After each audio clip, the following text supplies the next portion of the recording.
Guys, gusto niyo matutong ganito? Yan. Comment kayo na gusto niyo ng tutorial. Tignan niyo ako. Oh. Diba? Galing ko, no? At ganito. Yan.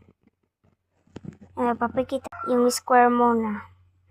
Wait lang saglit. I-resend ko to. Yan, natapos ko na lahat. Yung square muna, guys. Ito, i-tutorial ko din yan. Yan, o. Ang ganda, o. O, diba? Kaya yung nakikita nyo sa YouTube is marunong sila ganito. At sabi nila, mahirap daw. Hindi naman mahirap. Gusto nyo ng tutorial? Para magkaroon kayo ng subscribers. Guys. Gusto nyo ba yun? I-subscribe mo na ako.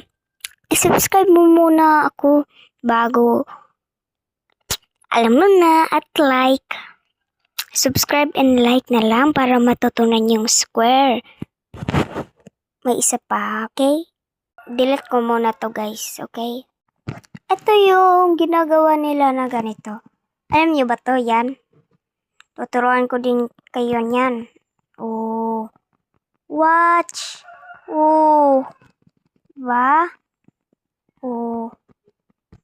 Yan. Oh. Gusto niyo ba din matuto ng ganyan? Oh. Oh. Padung sa maliit, padung sa malaki. Oh. Oh, patignan ko kayo niyan kung maliit padung sa malaki, ha. Sige. Wait lang, i-resin ko muna to. Okay. Ito yung maliit padung sa gamay.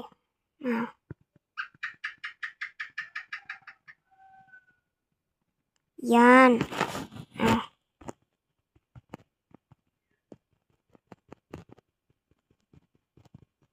Yan, sobrang laki, no? Oh.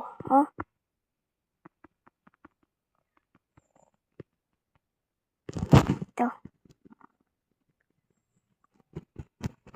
Gusto niyo bang ng tutorial? Easy lang to, guys, oh. Oh. Oh. Wow. Ganyan. Subscribe muna kayo at comment nga, yes, Ate Elbat, gusto namin matuto. And mag-subscribe and like muna kayo bago ko kayo tuturuan. Okay? Sige na. Bye-bye. See you sa tutorial. Sana